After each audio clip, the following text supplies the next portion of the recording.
In this video series, we're going to go over how to set up a sales page using WordPress. Now, there are several reasons you may want to use WordPress to create a sales page.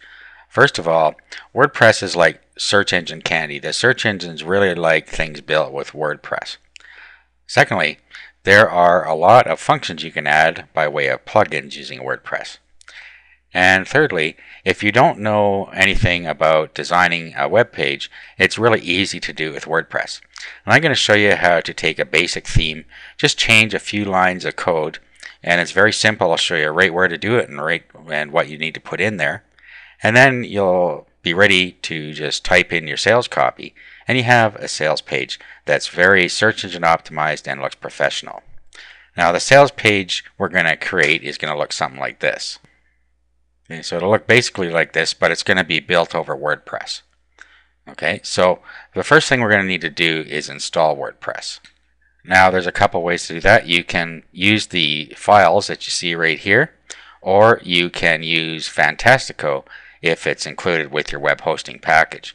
In Fantastico, there's a place where you can do two-click install just by filling out a couple things. But I'm just going to show you quickly how to do it here. So we're going to download this, which is the most recent version. We'll download it in zip format and we'll save it into a working folder on our desktop here. Okay, so we'll just save it here. Okay, and of course you're going to need web hosting and a domain name. I'm going to assume that you already have those things and that you're ready to upload your files. Okay, so here is the file we just downloaded. Now what we're going to do is we're going to unzip it. I have a program called 7-Zip installed that you can get for free. Okay, so you can use 7-Zip if you want. Just do a search on 7-Zip and install it. Now there's also Extract All here, and you can just extract them with the Windows built-in extraction tool. So we'll just do that. It takes a minute here to get that done. Okay, so at this point, once we have that done, we need to upload these files. Now to do that, you can use a program called FileZilla, which you can download for free as well. It's an FTP client, and here's what it looks like here. So on the left side is where you navigate to find your files. On the right side is going to be where you hook up to your server. Okay, so to hook up, you just put your host name in here, which is your domain name. So you registered a domain name at GoDaddy or Namecheap or wherever you register it, and that's going to be what goes in here. Okay, and then when you set up your hosting account to attach to your domain name, you get a username and password from your hosting account, and you put all that information in here. And then that will connect you up to your server. It also has a site manager, so you can put your sites into the site manager, and then you can just go into the site manager and connect to them. Okay, so on this side is my WordPress files that I've unzipped. So if I go inside here, there's a directory called WordPress, and that's what I want to upload. Okay, I have all this other stuff in here that doesn't matter right now, so we're going to upload this, and that uploads all of our WordPress files. Now WordPress runs on a database, so we're going to need to go set up a database for WordPress to run from. Okay, so what we do is we log into our hosting control panel. I'm going to show you how to do it with cPanel hosting because that's what I use, but you will always have a way to create a MySQL database if you're using Plesk or whatever different type of control you're using for your hosting account. You just need to create the database and the username in there that attaches to your database. Okay, so here's how we do it with cPanel. Okay, so this is my cPanel account, and there's lots of things I can do in here, but what I want to do is go down to databases right here, and then I'm going to use the database wizard. So if we go into here, okay, then we give it a database name.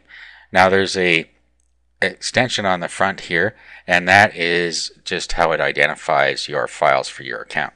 Okay, so I'm going to call this SPGE. You can call them whatever you want, so I'll go to next step. Okay, and then we need to set up a username. I'm just going to use the same username as I did for the database. You can use anything you want here though. And then we need a password. Now, it's a good idea to use the password generator and then just copy this, open a notepad session, and paste it in here. Okay, that's so we have it later. Click that I have copied this somewhere safe and use password. Now we have a very strong password. Okay, so now we're going to create the user. Now what we need to do is select all privileges, go to next step. Okay, and now we're done. Okay, so here we have the name of our username, so let's copy that over to our document here. Okay, so there's our username and password, and then our database name's up here. So if you use a different username, it's good to keep your username and password together so you can tell the difference, and then put your database up top here in your notes. Okay, so here's our database name.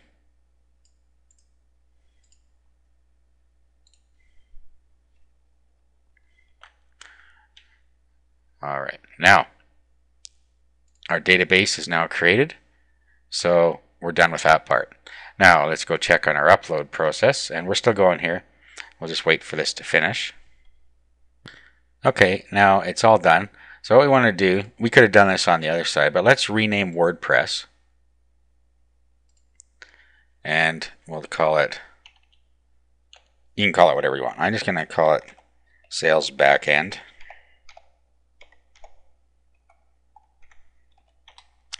Now the way we're going to set this up is we're going to have the WordPress install files in this sales backend, and we're going to end up with our home page on the root of the domain. So when you type in the domain name, the sales page comes up. Now this is just an optional way to set it up. You could also just have your sales page hosted right in here. It's easy to do either way. Okay, so now all we got to do is type in the URL to our WordPress install. Okay, and it comes up. Now we just let it create a configuration file and click Let's Go. Okay, now this is where we're going to put in all of our information. So we go back to our notes that we took here, and here's our database name, so put that in there. And then we copy our username into here. I made them the same, so that's fine.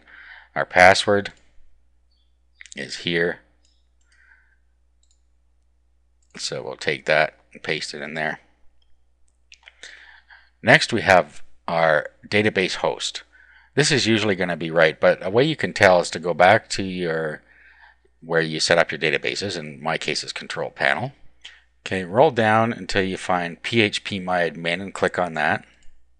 Okay, now right up top there where I have it highlighted, it says localhost. And that's how you can verify your host. So that's what it needs to be. Okay, so that's right here. Now change the table prefix. Don't leave the default table prefix in here.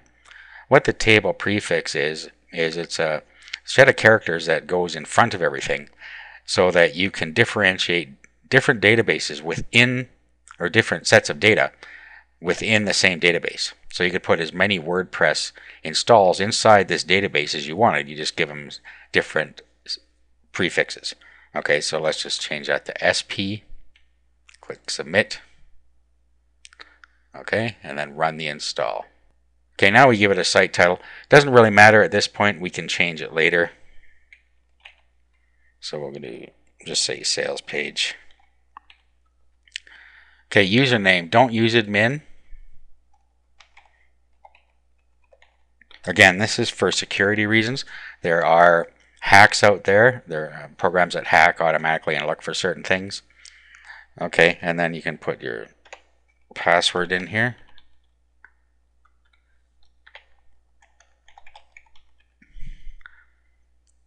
Okay, now down where it says, well, you're going to have to put your email in here as well because it'll email you your information in case you forget it. And then here, allow my site to appear in search engines. Say uncheck that right now. Now we're going to recheck this later. While we're working on it, we don't want that to be seen. And install WordPress. Okay, so We log in now.